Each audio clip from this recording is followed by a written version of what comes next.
हैं वैदिक संस्कृति के अध्येता डॉक्टर अरुण कुमार जायसवाल जी। नमस्कार। नमस्कार। श्रीमद् भगवद गीता के 3रे अध्याय का 19वां श्लोक। तस्मादसक्तः सततं कार्यं कर्म समाचर असक्तो ह्याचरन् कर्म परमाप्नोति पुरुषः। इसलिए तू निरंतर आसक्ति से रहित होकर सदा कर्तव्य कर्म को भली भांति करता रह, क्योंकि आसक्ति से रहित होकर कर्म करता हुआ मनुष्य परमात्मा को प्राप्त हो जाता है। मनुष्य को किस प्रकार का कर्म करना चाहिए और किस भाव से करना चाहिए?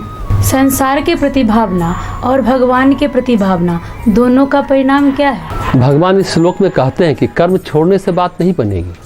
कर्म छूटते नहीं है। मन स्थिति ना होने पर भी परिस्थितियाँ कोई ना कोई कर्म सामने लाकर रख देती है, लेकिन कर्म होना चाहिए आसक्ति से रहित। कुछ अपेक्षा न हो, वहाँ पर और संबंधों का जुड़ाव न हो, क्योंकि संबंध मनुष्य को कर्म में बांधते हैं। हम इनके लिए कर रहे हैं, ये हमारे बड़े अच्छे मित्र हैं, बड़े अच्छे कुटुंब हैं, बड़े सगे हैं, सहोदर हैं, भाई हैं, बहन हैं, या फिर यश है, सम्मान है, प्रतिष्ठा है, इसके लिए या इस विधि से किया जाने वाला कर्म ठीक नहीं है। प्रत्येक कर्म भगवान की आराधना करने वाला बने, ये महत्वपूर्ण है। हनुमान प्रसाद पोद्दार जी की लिखी कविता है, कर्म किस भाव से करना चाहिए। प्रातः काल से उठ करके उसके निमित्त ये कविता लिखी गई है। कर्म कैसा होना चाहिए, सवेरे से उठकर कर्तव्य कर्म कैसा करना चाहिए, ये प्रातः काल की प्रार्थना के रूप में भी है। कर प्रणाम तेरे चरणों में, लगता हूँ अब तेरे काज, पालन करने को आ जाता मैं नियुक्त होता हूँ आज। क्या बात है।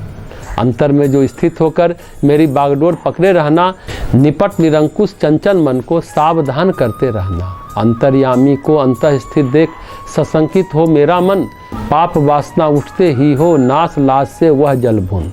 जीवों का कलरव जो दिन भर सुनने में मेरे आए, तेरे ही गुणगान जान मन प्रमोदित हो अति सुख पावे। तू ही सर्वत्र व्याप्त हरि, तुम में है सारा संसार, इसी भावना से अंतर्मन मिलूं सभी से तुझे निहार।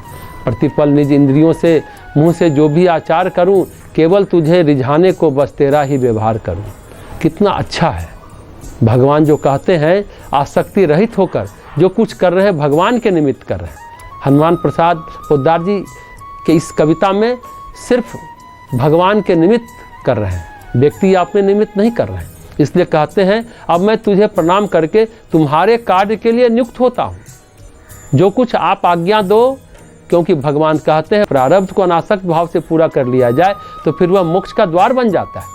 पर अंतर में स्थित रहकर भगवान से प्रार्थना है मेरी बागडोर थामे रहना, मेरे सारथी बने रहना, और मन में जो अश्व है चंचल और निरंकुश है, इन्हें आप सावधान करते रहना और इन्हें आप हाँकते रहना और मन देखे। अश्व जानते हैं कि बागडोर सारथी के हाथ में है तो अश्व सही से चलते हैं।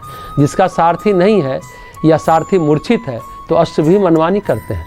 कहते हैं मन हमारा देखे, अंतर्यामी को अंतर स्थित देख आशंकित हुए मन पुनः जाने की अंतर्यामी अंदर स्थित है। वह जानता नहीं है, वह ऐसा जानेगा तो जो पाप वासना उठेगी तो लाज से ही वह जल भून उठेगा। और जो कुछ भी हल्ला गुल्ला या शोर हो रहा है, जीवों का कलरव हो रहा है, मैं समझूंगा कि तू प्रभु तेरा ही गुणगान हो रहा है। अब सब में आप ही व्याप्त हो, ये मैं दिन भर अनुभव करूं और सभी से जब मिलूं तो यही देखूं कि अंतर्यामी प्रभु से मिल रहा हूं, उन्हीं को देख रहा हूं। जो भी समूह से आचरण हो बस तुम्हें खुश करने के लिए, तुम्हारी प्रार्थना के लिए, तुम्हारी सेवा के लिए ही मैं कर्म करूं। यह है अनासक्त कर्म। अगर अनासक्त भाव से इस तरह का कर्म हो तो कोई भी कर्म हो जीव को बांधने में असमर्थ होता है, क्योंकि आसक्ति से रहित होकर कोई कर्म किया जाता है तो वह मनुष्य सीधे परमात्मा तक पहुंच जाता है। कहीं कुछ नया कर्म, नया प्रारब्ध बनने के पीछे होती है भावना। भावना यदि आसक्त है तो बंधन बनते हैं, बंधन बनते हैं भावना से। भावना कहाँ है, कैसी है, इस पर निर्भर करता है। प्रारब्ध कर्म अन्य प्रारब्ध कर्म का निर्माण कर रहा है या नहीं कर रहा है। यदि भावना भगवान में है, संसार में नहीं है, आसक्ति नहीं है किसी रूप में, तो फिर कोई नया बंधन, कोई भी नया समूह तैयार नहीं होगा। कर्म भगवान को अर्पित करने से भगवत कर्म से प्रारब्ध क्षीण होगा, लेकिन प्रारब्ध कर्म करते हुए जो भगवत स्मरण हो रहा है, भगवान की जो धारणा हो रही है, वह संचित कर्म को क्षीण करती है और इस तरह से मनुष्य चित्त को शुद्ध करके संपूर्ण रूप से परमात्मा में विलीन हो जाता है।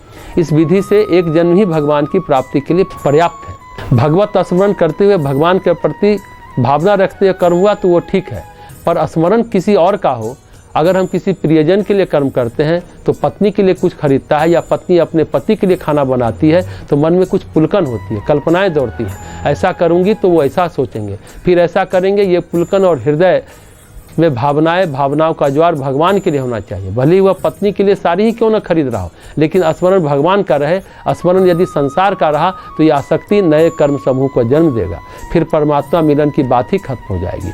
तो संसार के प्रति भावना नए कर्म को बनाता है, बांधता है, फिर नए जन्म का कारण भी बनता है, फिर मुक्ति की बात नहीं होती। लेकिन आप सांसारिक कर्म करते हुए भगवान को समर्पित कर रहे हैं वो कर्म, तो फिर बंधन का कारण नहीं बनेगा। श्रीमद् भगवद गीता के 3 अध्याय का 20वां श्लोक। कर्मणैव हि संसिद्धे मा स्थिता जनकादयः लोक संग्रहमेवापि संपश्यन् कर्तुमर्हसि। जनकादि ज्ञानी जन भी आसक्ति रहित कर्म द्वारा ही परम सिद्धि को प्राप्त हुए थे। इसीलिए तथा लोक संग्रह को देखते हुए भी तू कर्म करने के ही योग्य है, अर्थात तुझे कर्म करना ही उचित है। आसक्ति रहित कर्म क्या है? इस तरह के कर्म कैसे संपादित हो सकते हैं, जबकि ये तो बहुत कठिन है। अच्छा ये बताएं, ज्ञान और भक्ति, बोध और विवेक में क्या अंतर है? इस श्लोक में भी भगवान आसक्ति रहित कर्म की ही प्रशंसा करते हैं। आसक्ति रहित कर्म 2 अवस्था में हो सकता है, एक जबकि विवेक और वैराग्य प्रखर हो, दूसरा जब भक्ति प्रगाढ़ हो। बहुत स्पष्ट है हम किस मार्ग के पथिक हैं, हम ज्ञान मार्ग के पथिक हैं या फिर भक्ति मार्ग के पथिक हैं, स्पष्ट है। ये 2 अवस्था न हो तो व्यक्ति आसक्ति रहित कर्म कर ही नहीं सकता।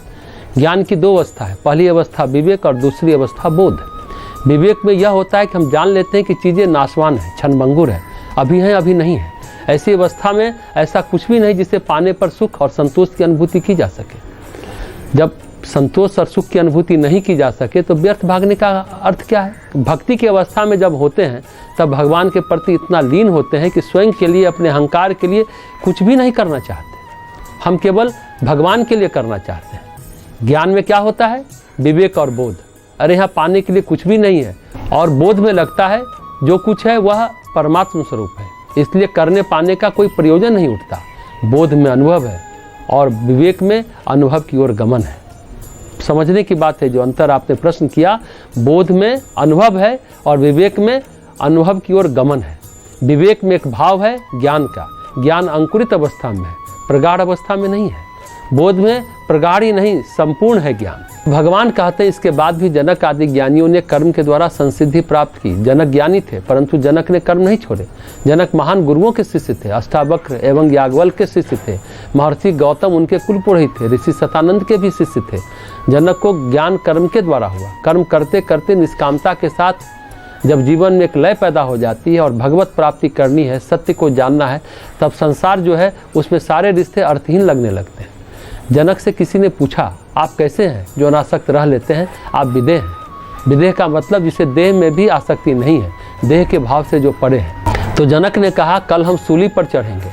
सूली पर चढ़ाने की सारी व्यवस्था हो गई और कहा रात में नाच रंग का प्रोग्राम देखेंगे। जब सुबह हुई तब उस व्यक्ति से पूछा कि रात में नाच रंग का प्रोग्राम कैसा था? तो उन्होंने कहा कि आप तो हमें मरवाने वाले थे, आप नाच रंग की बात करते हैं, चलो मरवाना कैंसिल कर देते हैं। तो उसकी जान में जान आई। उसने कहा मेरा तो नाच रंग में ध्यान बिल्कुल नहीं था, यही अनासक्ति का भाव है। इसी अनासक्ति में ज्ञानी निरंतर जीता है। जब कर्म से संसिद्धि मिलती है यानी कर्म छीन होने वाले हैं, सांसारिक आदमी कर्मों से क्यों बढ़ता है? कर्म छीन नहीं कर पाता ना। जो ज्ञानी जन है, अनासक्त पुरुष है, उनका कर्म छीन होता है, आया गया और खत्म हो गया। तो भगवान कहते हैं कर्मयोग एक मार्ग है, इससे भी सिद्धि मिलती है और तुम्हें देखकर लगता है अर्जुन तुम कर्म करने योग्य हो। निष्काम कर्म से ज्ञान होता है, ज्ञान से बोध होता है, बोध से भक्ति होती है, भक्ति से आनंद मिलता है। इस तरह से सारी अवस्थाएं क्रमबद्ध जीवन में आती है और जीवन पूर्णता को प्राप्त करता है। बस निष्काम कर्म करना चाहिए।